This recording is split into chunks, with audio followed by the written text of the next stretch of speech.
we're honored to have Jerret Hammons on. He is representing the Farm Rebel and Grass-Fed Marketing Secrets. Just curious, is anybody in this group enrolled with Farm Rebel? Is anybody direct marketing and getting mentoring and coaching from Grass-Fed Marketing? Go ahead, raise your hand. Yes, we got a yes. Yeah, good. I kind of figured it's dinner time in Texas. Hey, let's call Uber Eats. Throw a steak on the grill.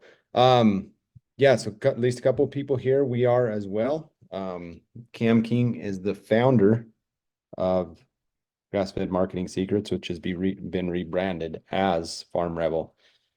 And again, like I mentioned earlier, in that video that I tried to play, which didn't stream real well, their mission is so much in alignment with our mission that it's amazing. Hopefully the video comes better on the replay, or if not, we might try to patch that in, just because it's a super powerful video that embodies so much of what we believe in at Ag Steward, that we need to take back the power over our farms and ranches to be stewards and take on the responsibility of being profitable. Direct marketing can be a key piece in that. So Jerret, are you here with us? You want to go ahead and unmute and let's introduce you. Sounds good. Thank you. There you are. All right. Welcome, Jerret. We're glad to have you part of this. How long have you been working with Farm Rebel? I believe I met Kim in 2021. Okay. Time is flying. We move Yeah, quickly at Farm Rebel. it is. It is. And what is your role within the company now? What?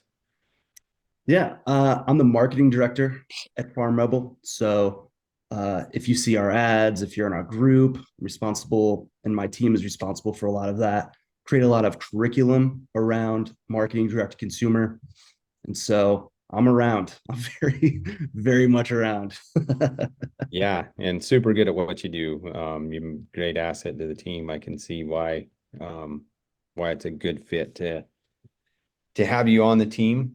Um, you probably mentioned it in your slide, but we did it on the Facebook Live. How many farms and ranches have you worked with to date, and how much money have you made collectively for them or I don't helped want them? to overstate that number is constantly growing, but for sake of accuracy, let's say 400 farm families have worked directly with us in our private coaching program.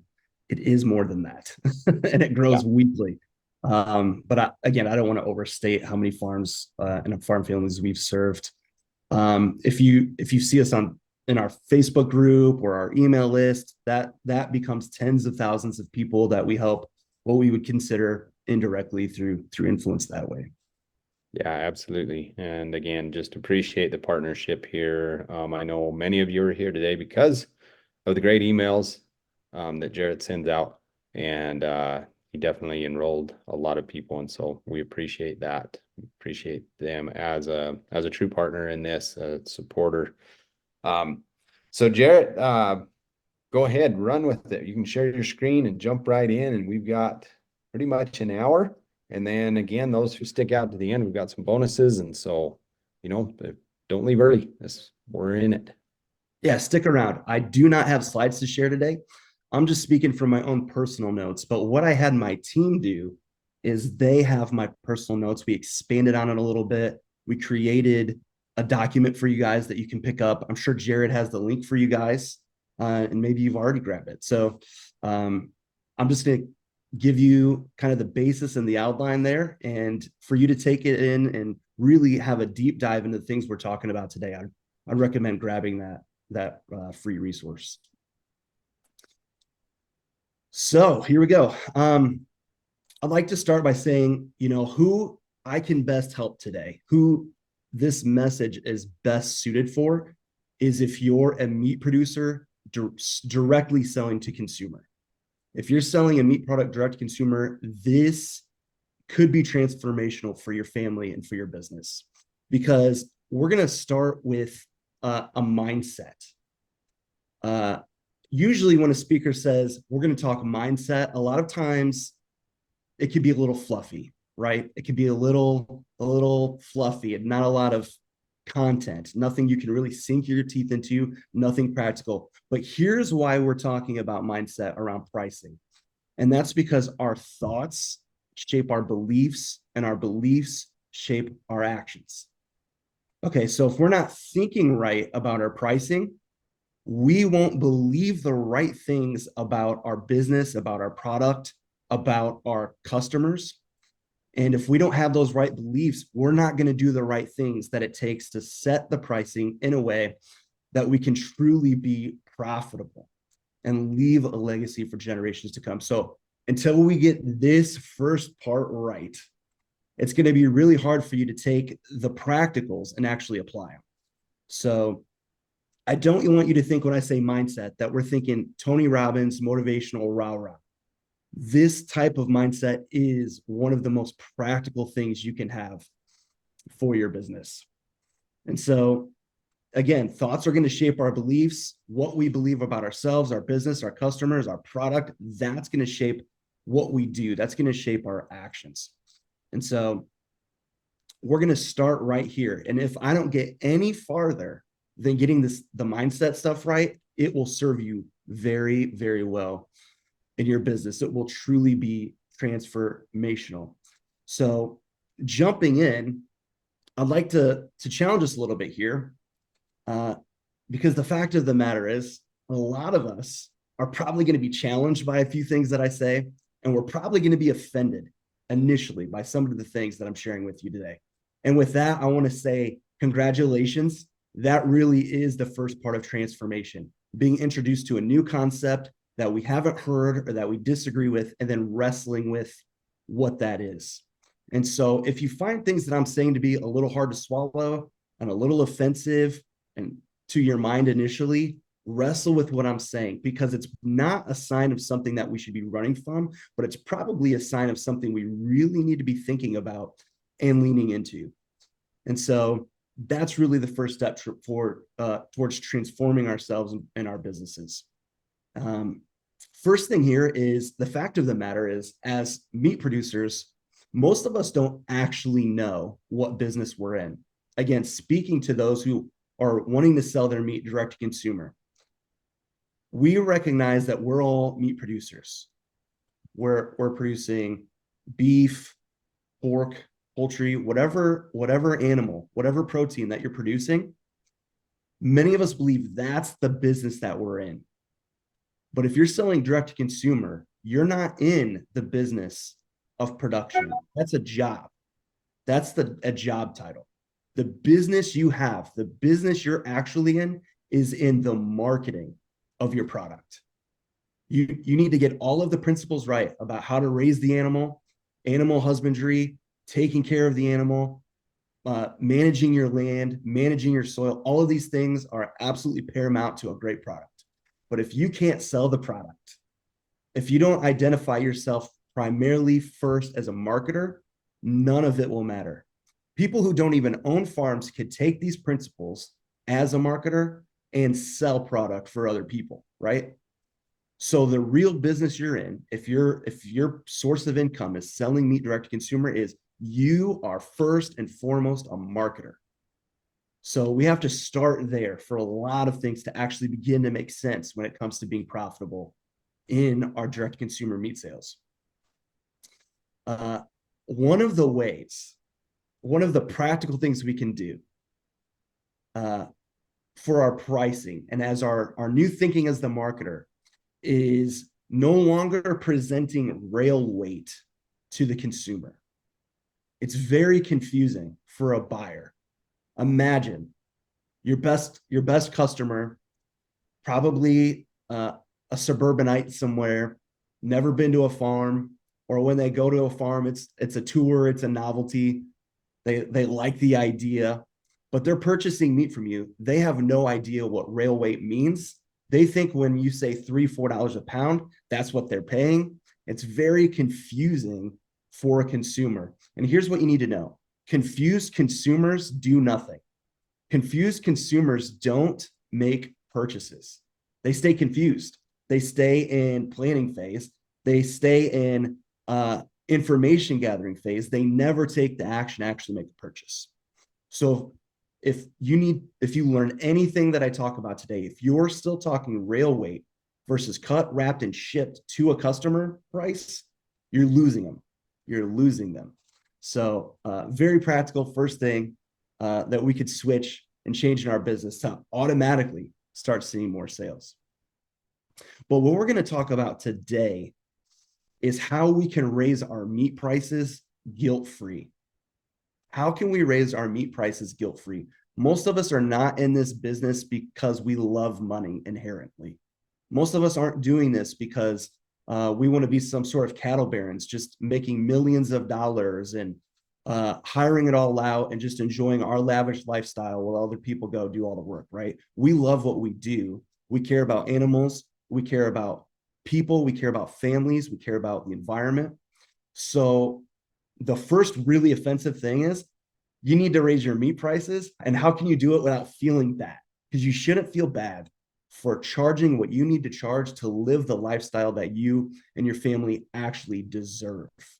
Okay, many of us work multiple off-farm jobs to support our farming habit in many cases, or it's a side income. And boy, someday, wouldn't it be great if we were doing this full time and we were never worried month to month what's going to happen financially, and we could just really do this thing. This is the first step, is understanding how you can raise your prices without the guilt. By the way, one of the most important things you can do to help people in need, one of the most important things you can do to help the poor is to not be poor. It's really hard to help other people when you need help yourself. So if your farm isn't profitable every month, if your farm is struggling, it's really hard to help other people. And so being successful in your business is your moral and spiritual obligation to your family, to yourself, to your team, to your customers. That is your first moral and spiritual duty, is to be successful. Okay, let's hop in. So, talking marketing direct to consumer. It's important to understand that your pricing is actually a marketing strategy by itself. Your pricing strategy is a marketing strategy, a standalone strategy all by itself. What you charge, and let's say for sake of conversation, charging per pound. Now,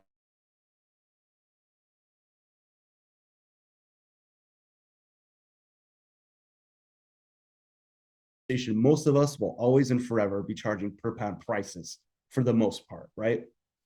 And while we don't recommend retail cuts, that could be bundle, that could be bulk beef shares, but it's usually breaks down per pound, right? You could break it down per how many meals you can get out of it. There's tons of creative ways, but we'll keep it simple. And as I'm talking pricing, let's just assume I'm talking about price per pound. So pricing is a marketing strategy. If you do nothing else, what you're charging your customers per pound per se is the strategy. It speaks a lot of who you are. It speaks a lot to who you serve. It speaks really of the quality of your product before you've ever said a word, before you've ever ran an ad, before you've ever written a piece of copy. Slapping a higher price tag on your product automatically sets you apart. It automatically says some things about you, right? Inherently, it implies that you're a person of quality, that you are handling things the way you should be handling it, that you serve a certain customer, that your animals are treated a certain way, and the product is going to taste incredible. It's going to serve health needs above and beyond any other option. Pricing alone implies all of that without you having to do anything else. So just know the first thing we can do is we can raise our prices. That's a great marketing strategy. If you want to make more money, if you want to leave a legacy in the earth, raising your prices automatically handles that. And so what we're going to do is talk about why 80% of producers actually need to raise prices. You know, in our program, we've invited hundreds of families to come in and work one-on-one or privately with our coaching company. And 80% of those producers always need to raise their prices. they're almost always, I mean, 80% is virtually everyone. 80% need to raise their prices first things first before we put up a website, a landing page, write a sales email, run an ad, before we have a photo shoot, before we go to a farmer's market, before you do anything, raising your price 80%. 80% of producers need to do that automatically. That's, by the way, not just producers, that's like a small business thing across the board. Most small businesses need to raise their prices. Okay. That alone could probably save some of our farms, some of our ranches, some of our businesses. That move alone right there could really be what makes or breaks it for a family that's watching this right now. Now, it's important that when we think of pricing as our marketing strategy, we need to see ourselves as a price maker, not a price taker. Walmart, they're price takers. People are coming to the grocery store. That's what it is per pound. That's what I'm buying. That's the store. And we'll pay what we'll pay, or we'll go somewhere else. Right? That's especially true of smaller grocery stores, local grocery stores. We don't have to get it here. We can get it there. We don't need to go to Aldi, or we don't need to go to Walmart. We can go to Aldi, or we can go to Frank's down the road. That's being a price taker. Instead, you need to be a price maker. You need to position your product in a way that you're commanding a price and the demand is there to pay it. Okay, that's first and foremost. We need to start thinking like a price maker, not a price taker. That means establishing authority of our product. That means communicating things in a certain way that doesn't sound desperate that we need a sale or that we're just barely getting by. You know, success attracts success. If you're successful and if you appear successful, you're going to start attracting successful customers who are going to meet the commanded price that you're charging. Just that's a law of magnetism. That's an attractional law. Okay. So be a price maker, not a price taker. And that's what a lot of what we're going to talk about today is positioning you for. And we need to do this. So many ranchers are price takers. The government puts us in that position. The lowest common denominator of customers in society puts us in that position. The perceived position of what we do puts us in that position. Society kind of puts it on us as, well, you're supposed to feed the country. You're supposed to care for people. Sure, absolutely. Okay. But we need to be profitable to do it, or we can't do it. And the fact of the matter is, most producers, now not all direct to consumer producers, but most producers are only profiting 14 cents per pound. Or sorry, 14 cents on the dollar. Even worse. 14 cents on the dollar. You look at that and it's like, how are we paying for everything? How are we even keeping our barn doors open at this point? 14 cents on the dollar. So that doesn't really leave a lot for us. That's why many of us are having to work multiple jobs, or we're considering, wouldn't it just be easier if I went and worked somewhere else? Or this is why my spouse needs to go and be a waitress down the road at the diner. We just don't have it after we're all in on this. We deserve better than that as producers. And there's people that want us to succeed. There are people that want us to succeed. There are individuals who are pulling for us, that are rooting for us, that are demanding that we succeed. And so we don't have to be the price taker where we're earning 14 cents on the dollar. We don't have to do that. It's, you know what it is? It's your business. You are not under the control of anybody, competitors, industry, the market, the government. You own your business. You create your audience. You supply the demand.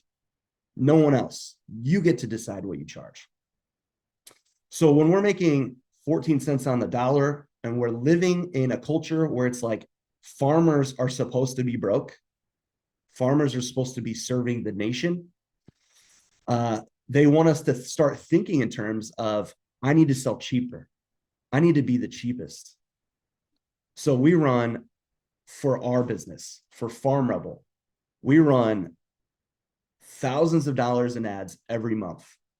And it's so funny, the comments that I see in our Facebook ads. So many producers, they hear that we have clients charging $15 plus a pound, and they're like, you're a ripoff. That's a scam. You're hurting the consumer. You're pricing yourself out of the market. And then there's always the guy that's like, I can do it for $3 or $4 a pound. And then I have to ask myself, $3 or $4 a pound when you could be charging 15, 10, 15 more. Are you bragging that you can do that, or are you complaining? Because that's not great. You're probably not doing it full time. And by the way, I'm assuming all of us here want to do this full time, right? Or that we're doing it full time and we need to make it work. If you're a hobby farmer, that's a different story. If this is your side business, all right, maybe you can just sell to your friends and family. But just know you're not building a real business when you do that, because you cannot scale support. So if you want to do it full time, you got to make the shift here. If you want to do it to just take care of friends and family, that's a different deal. So what, you can do it for $3 or $4 a pound. You're either bragging or complaining there. But you're probably broke, and you're probably not doing as well as you could with just a simple tweak. So many people work so hard on the margin part so that they can be cheap. But the fact of the matter is there's no advantage to be the second cheapest or almost cheap. There's no advantage there. There's no advantage to that. So if your goal is, I want to sell it cheaper, you can't sell it the cheapest. You can't. Because of the size of your operation, because of the size of what you're up against in terms of industry can always sell it cheaper and cheaper and cheaper, right? So there's no advantage in being second cheapest. Walmart is famous for their everyday low prices. Remember that little motto? By the way, they don't say that anymore. They learned quick, right? Once they hit scale, they dropped that. It's no longer everyday lowest prices. But large, big box retailers can sell at a loss because they're not only selling that one SKU. They can sell their meat at a loss. How do you compete with that? Somebody walks into the grocery store, and to get them in there, they're selling the staples dirt cheap. They're selling the hamburger price, plummet steaks, they're on sale. They're selling them at a loss because they know where they've placed that in the store, consumers are going to take their cart, and they're going to fill it, and suddenly they're in profit. They're playing a much different game than we're playing. They're playing the retail game. We're not doing that. Most of us have one SKU. Most of us have just a few different products that we're selling, and we're all in. Our whole life and livelihood is all in on that. We can't run that same model. We have to approach a very different business. And so there's no advantage in being second cheapest. If you can't be cheaper than Aldi, you can't be cheaper than Save a Some, you can't be cheaper than Walmart, there's no advantage at all in being cheap, the second cheapest. It's a race toward the bottom. It's a race toward the bottom. And so if we can't be the cheapest, guess what we can be? We can be expensive. We can be pricey. We can be premium. We can be luxury. I'm not saying that's what you want to do. I'm not necessarily encouraging you to do that. But the most profitable thing you can be is more expensive than almost the cheapest without doing anything else but switching how much you're charging per pound. And so you can hear that and you can go, all right, well, if it's that simple, if I just change my pricing overnight, I'm going to lose current customers. They're my customers because this is what I'm charging. Well, the truth is most purchase decisions aren't made solely on price. That's a myth. You know that to be true for yourself. If you want something, doggone it, you'll want it. You're going to pay for it. Okay? Most buying decisions are not driven primarily first and only by price. There are tons of other factors that go into that. So you could raise your price and then you could lose some customers. But if you're worried about keeping a few customers it's actually revealing a different problem, and it's not really your pricing. This is where I can let the foot off the gas a little bit on this conversation. If you're afraid of losing a few customers over pricing, that answer is actually revealing a different problem in your business. And that is, those are your only customers. And that's revealing a customer acquisition problem, a sales pipeline problem. That's not revealing a pricing problem. So if you're like, oh my gosh, what if we, raise our prices and 20 families decide they're not purchasing from us anymore? The problem wasn't the price all along. The problem was those were your only customers, and you didn't have a way to, on autopilot, automatically month after month, bring in new customers and build out your sales pipeline. And so raise your prices, lose 10% of your customers if you have to, be more profitable without the ones you lost. And let's really start talking about getting your customer acquisition system in place. We're talking about strategy right now. We're talking about pricing strategy. But until you have a profitable and predictable customer acquisition strategy or system, you don't really have a business. Not yet. You have sales, you have a product, but until that's repeatable, you're not in business yet. It's not a business. It's certainly not a profitable, sustainable business until we get that piece. So don't be afraid to lose a few customers. You'll be making more money. It will more than offset, again, because the pricing alone is a marketing strategy. And then from there, let's start building out your direct-to-consumer customer acquisition system and build a real business behind that. So let's say so far you're with me. Have we lost people on the stream from what I'm saying? I'm sure people are just jumping ship right now. Although it's that time of day where it's like, all right, I'll watch the replay. It's getting late. Yeah, no, you're rolling. You're doing good. I appreciate it. This is good. And I think the people that are on here, could I safely say that like you guys are sincerely interested in direct to consumer?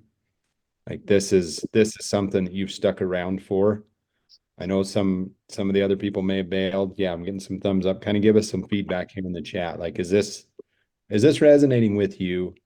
And again, interject some specific questions. We'll make sure. And Jerret is the last speaker, so we have some wiggle room at the end too to be able to dive into some one-on-one type questions. So sure. Just real quick in the chat here, Jerret. Yes, definitely. Yeah, we do direct sales. Yep. So yeah, you are right on. Very good. Very good. It's good to keep a pulse. Yeah. Otherwise, let's pull back and I'll just talk about something else.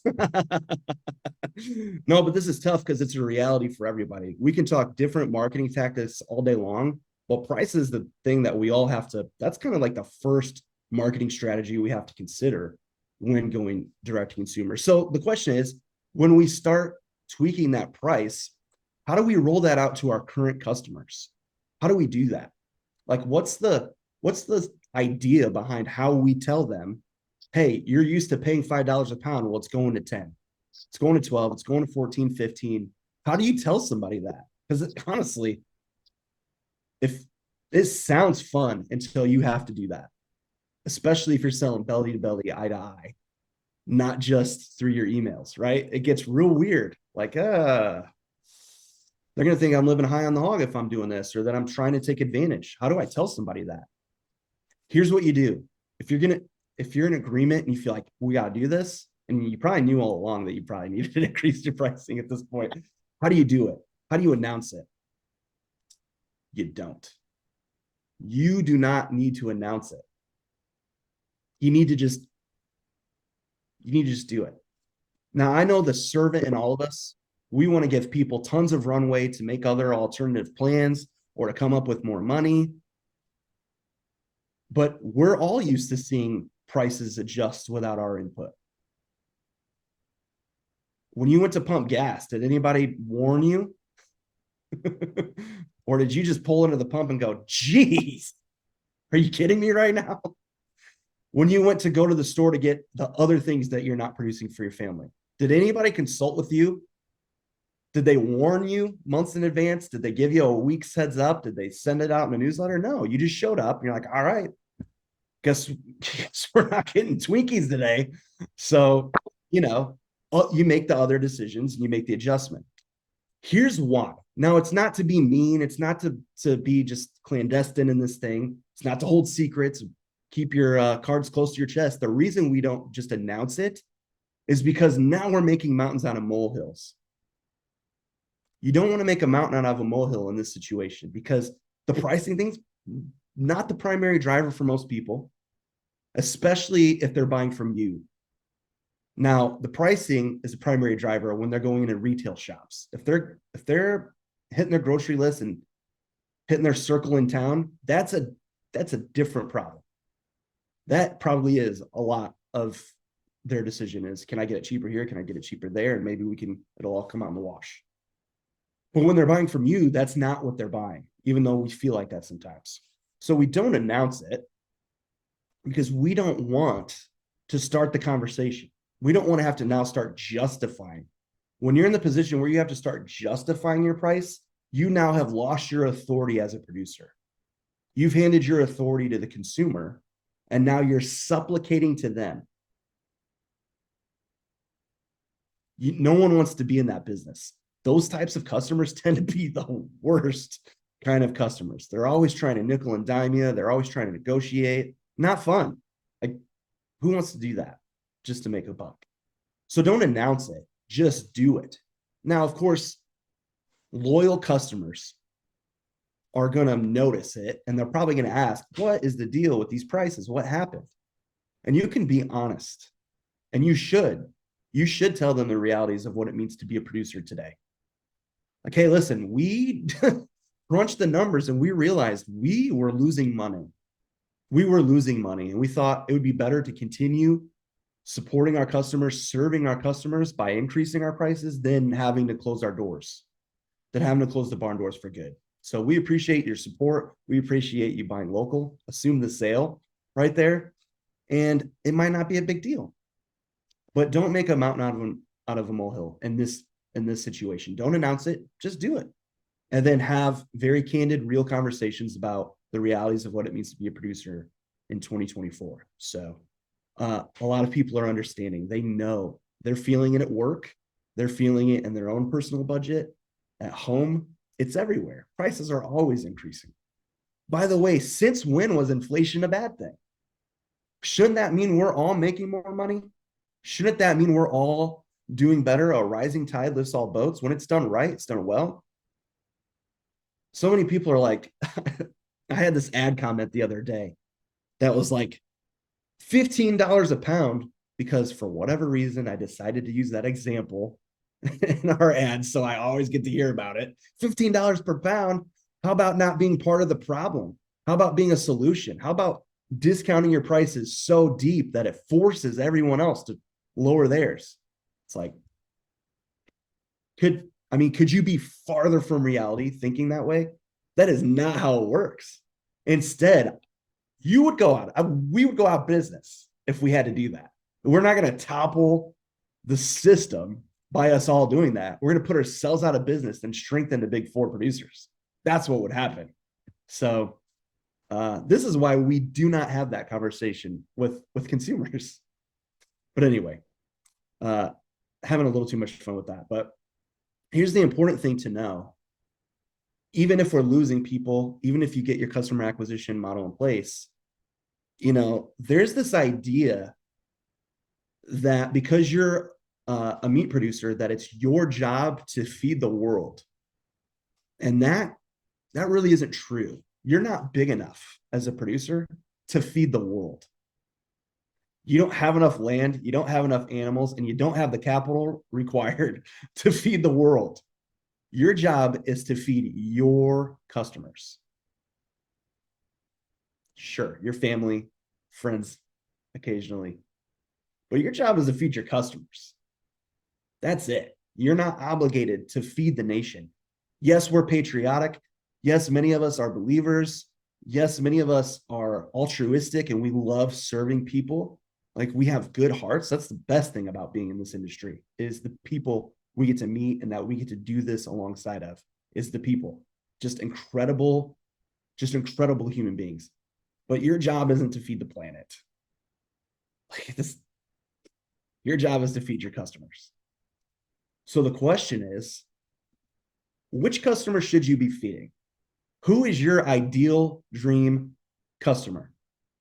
Now, unfortunately, we can't feed everybody, but most of us, what we do is, as we start building out the direct to consumer sales, we're just kind of taking whatever customers come our way, usually through word of mouth or through farmers markets, flyers, mom groups, whatever those first few sales are starting to look like. We didn't consciously say, this is my dream customer. I'm going to go where they're at. I'm going to market to them. I'm going to attract them into my business, and I'm only going to sell to this dream customer. Instead, we kind of have a hodgepodge of people. But the problem with that is not everybody is our customer. And the proof of that is, watch this. Would your mother-in-law be a great customer? If you were to raise your prices, would your mother-in-law be a great customer? Or would she say things like, 15 a pound for ground beef? I would never pay that. All right, mother-in-law's out. Probably brother-in-law too. The second one is like, what about your neighbor? Is your neighbor a good customer? They know you, they like you, they trust you. Are they a good customer? Probably not, because they're probably producers themselves, right? So already not a great customer for you. And they're probably selling at $4 a pound, and they probably think you should be selling $4 to $6 a pound and struggling just like they are. So, or, those neighbors, if they're not producers, they know one. So they could go get their meat from another friend or family member, right? Like that's just kind of the reality of where we live to do what we do. And then the last one is like, maybe you're hearing this, and you're like, I wouldn't pay $15 a pound. That's ridiculous. I can just raise it myself. I'm in on some inputs and process. There's no way I would pay that. So you're probably not a great representation of what your dream ideal customer would look like either. You're a do-it-yourselfer. You're going to go figure out how to make the best tasting steak that's healthy for your family and healthy for the environment. And you're going to cut everything else out, right? So even your own buying behaviors, even the way you approach your purchases, you cannot base your pricing on what you would do. You're not your customer either. You might have some similarities. You might have some similar interests, which makes the marketing a little bit easier, but you're not your customer. So don't feel obligated to charge what you would pay. All right. By the way, you're already paying more than that. You bought the farm, you bought the equipment, you bought the livestock. You're all in. You're paying yourself or you're not. So you're either out the salary or you're out the opportunity loss. So you're already paying dearly for your beef. So don't forget that either. So really the step one, obviously we adjust the prices, but really we really need to start understanding who is our best customer, who would pay the prices we need to be successful, to be profitable. This is just such a big conversation. Like if you dialed in this part, so much of your business gets easier. The customer service side, the fulfillment gets so much easier when you understand your dream customer, your ideal customer. People who prefer to pay more because they like the transparency in the transaction. They like knowing who raised it, how they raised it, that they can shake your hand, look you in the eye. They can drive by and wave to you. Preferably they're on the internet from a big city with big budgets and will swipe their card online. They can send you an email or give you a call. They know who you are. And they have that trust. That's what most customers that you should be going after are after. You can't go to your butcher and say, hey, what farm produced, not the butcher, but the butcher within a grocery store, the meat market in the grocery store, the meat aisle. You can't go to an associate at the retailer and say, hey, what farm did this come from? They have no idea. Hey, what's the guy's name? Do they have kids? What ages are their kids? What else do they raise? You can't get any of that anywhere else. And that's what people are paying for. They're really paying for you. They're not paying just for the product. So who are those people that want that? Now, inherently, if you're in here, you're probably regenerative. You may be grass-fed, grass-finished. Okay. There's already some things built in here that we can't ignore about who our customer types are. They tend to be people who are concerned with their health. They're concerned with the environment. They're concerned with the health of their family. And they have a penchant for high quality beef or high quality meats, right? That's already starting to build a customer profile. And it's important to have this because it's not just going to affect your pricing strategy. It's going to affect your entire customer acquisition system, who you're going to attract into your business ecosystem, who are gladly going to pay premium prices for the privilege and the honor to get to work directly with you and get your product. So huge shift there. That goes back to not being the price taker, but being a price maker, is knowing exactly who your dream customer is and where to go find them on the internet and get your messaging in front of, so that you can get them on your email list, you can get them following you, they can be part of your tribe, and you can sell to them over and over again and build out a profitable, predictable income each and every month. So a quick question on there, and I know that's what the whole program is about, but everybody wants to know, okay, how do I get leads? Because you're not saying go park at a farmer's market every weekend, right? Sign me up for that one. How do you how do you do this and still love the business, Jerret? I mean, specific, how do you get leads? it reminds me of somebody who commented on the ad the other day. They're like, "Oh, I get to work all day and I get to be a full-time marketer now. Great." Yeah, sign me up. The problem is you had it backward to begin with. Is you are the marketer. You are a marketer first. You can hire out production when you can set those principles and teach that. Getting the marketing right for what we do is a lot harder than just hiring that out. So anyway, off my little soapbox there, Jerret. You're good. You're good. So the first thing to do is know where you're trying to put these customers. And one of the most predictable ways to create income for yourself is to build an email list of qualified customers. So first off the bat, you have to know that's what you're trying to do. Like that's your target, that's your goal, is you want them on an email list. And why an email list versus social media versus radio, newspaper, farmers market, is that your email list is a traffic source that you own and that you control. Everything else is rented, it's borrowed. You know, if your only source of getting leads or getting customers is that you're going to post on social media, well, guess what? The algorithm can change what type of content it prioritizes. And then the next hour you're done. You're toast. I have a personal client in a different business who just happens to be somebody who is often targeted for the types of content they put out. And he went from anytime he went live, anytime he sent a message, and getting hundreds of comments, thousands of views, to 25. And it happened overnight and crushed his business. In 1 month, he lost $200,000 because of that. So obviously we're marketing on a much smaller scale. We don't need that size of business or following to make 6-7 figures. But man, that's an example of when Mark Zuckerberg brushes his teeth in the morning and has an epiphany, it can destroy your business. You're not in control of that traffic. And so you want to build an email list. You want to have a mailing list. You want to be able to have a source of traffic that you can control.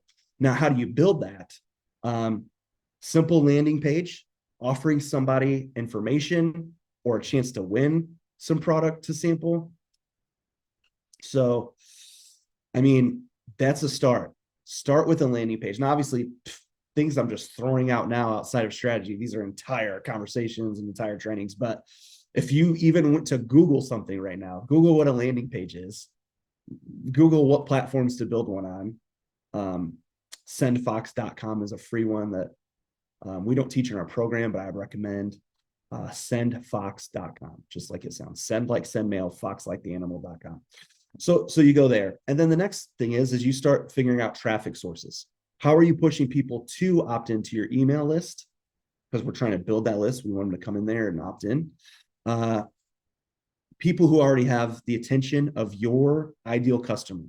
This is always and forever your best bet, even outside of paid. We teach paid advertising at Farm Rebel, but the secret sauce is really if you can get somebody who's in alignment with your values and your product and what you do, and they have the eyeballs and the attention of people you want to sell to, you go to them, you tell them what you do, say, hey, I want to do a giveaway for your audience. Not super altruistic here. I just know that if I do this enough, maybe I'll make a few bucks.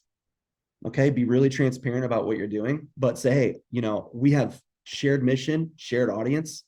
Let's promote each other. And we'd love to give away some product to your audience. That alone, you do that enough times and you're building a real business. We have a client who has never run a paid ad. And never mind. I won't say how much they make, but it would shock you how much they make. Let's say this. They have an email list of over 30,000 people. So they're making some bank.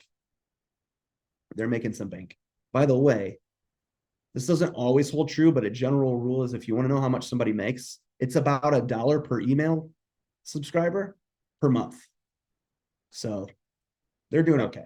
And that was no paid strategy. It was just going to, all right, well, CrossFitters and people who go to gym need high clean sources of protein and who prioritize their health. So I'm going to go to a gym owner and I'm going to say, hey, we want to give away a beef bundle. Would you promote it? And there we go. Now we're getting subscribers onto our list and we're able to email them and promote to them when we need to make a sale. So totally nutshell, but that's essentially how you get started with that. Yeah. And just to prove that it works, I think many of you are here today because of that same concept. It's affiliate marketing. And, we reached out. We don't believe that there's competition. We believe there's collaboration. And so many of the Farm Rebel list is here today because of what Jerret did.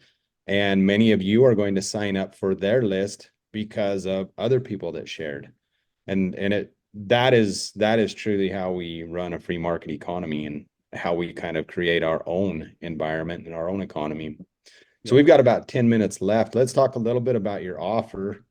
And then do you want to do some one-on-ones for folks that are on here? I didn't talk to you about that. I'm kind of putting you on the spot here.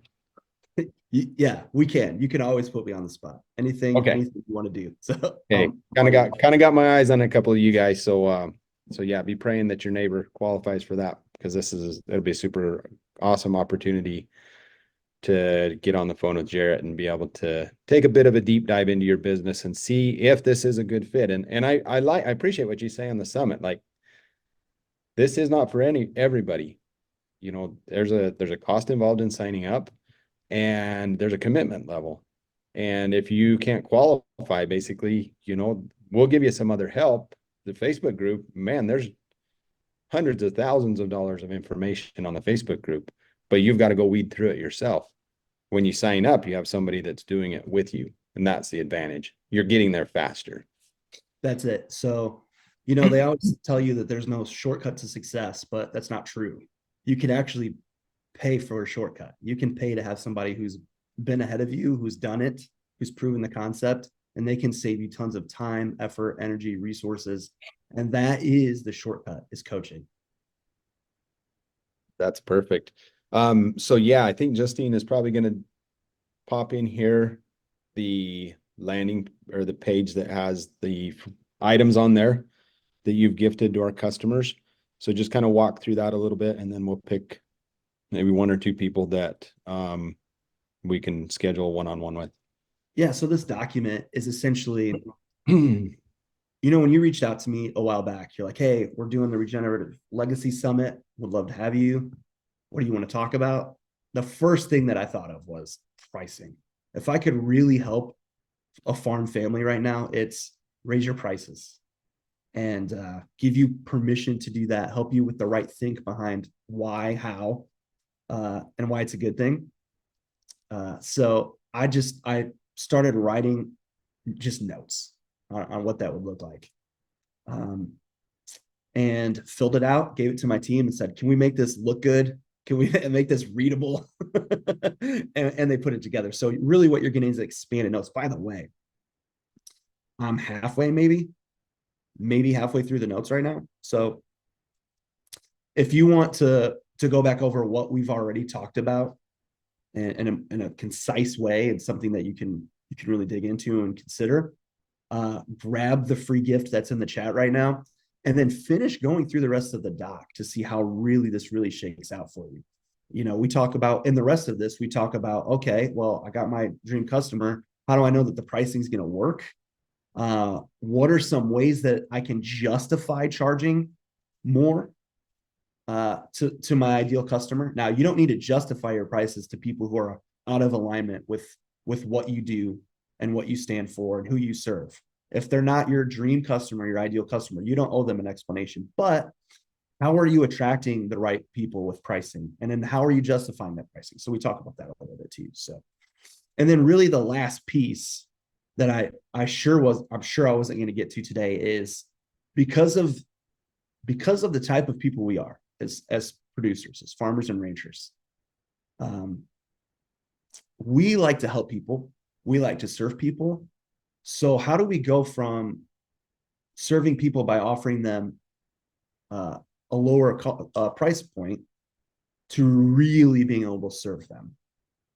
Like, because at the end of the day, if we're just going to raise our prices and just do better, we also should be serving more too.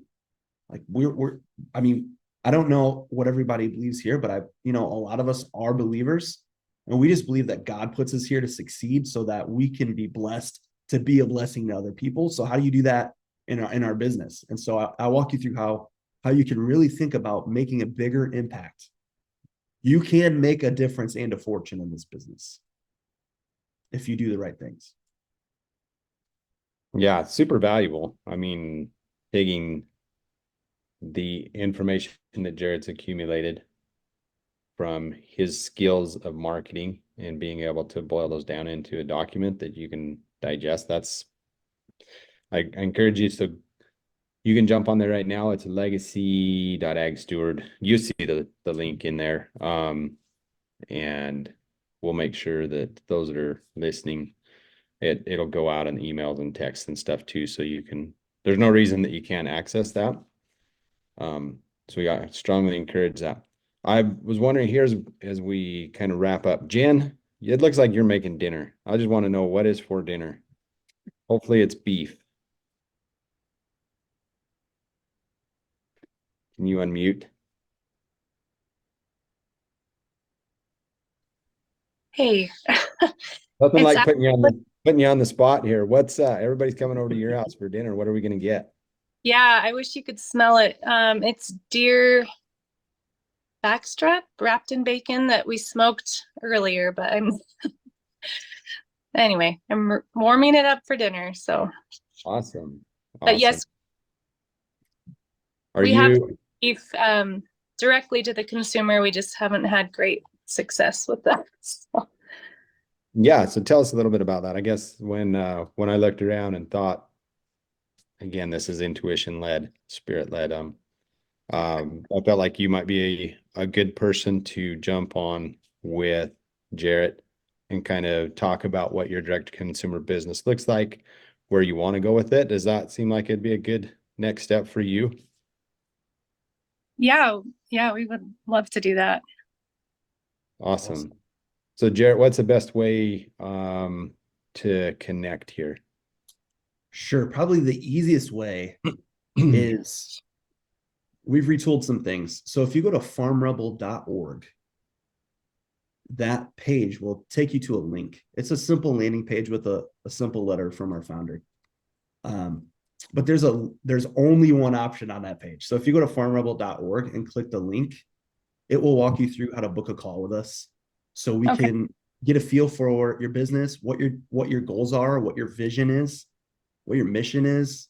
We'll pry and prod a little bit into the finances of the business. So be ready for that. But really it's simple stuff. It's like, how many head do you have right now? How many can you have ready to sell within 6 months? How much are you looking to sell? How much do you need to make from your business? So we get those, and then we start reverse engineering. Okay, well, here's what you can do. Here's a strategy that you can implement. And typically, if you like the idea, you like what's being said, we'll offer you a chance to apply to the program and work directly with us in our private coaching, or we encourage you to try, what we're sharing to try on your own, or get in our free group. And you tend to walk away from that call with tons of free resources to you that I'll have the team send. And yeah. Yeah. Well, that's good. Thank you. Yeah, thanks, Jen, for letting us put you on the spot there. Very good. Thanks for sharing your demo with us. No doubt, right? No doubt. Okay, Jerret. So any final thoughts before we wrap up day 2? Two things. It's important to realize that when it comes to our pricing, no matter what your product is, no matter who your ideal customer is, there is a price for every person, and there's a person for every price. You don't have to be for everybody. You just have to be for your ideal customer. The last thought there, or my last thought is Proverbs 13:22, where the Bible says that a good man leaves an inheritance to his children's children. So when we're talking about being successful, when we're talking about building a legacy, we're not doing it from a place of greed. We're not doing it from a place of want and desire and ambition. We're doing it from a place of, we've been ordained to create generational wealth. And this is the vehicle that God has trusted us with to do that. And so when we're faithful in that, if we're just as faithful in how to be profitable, and we're just as faithful of how we're marketing as we are animal husbandry, we're going to be successful, because it's going beyond what we can do. And now we're tapping into what God is calling us into and inviting us to.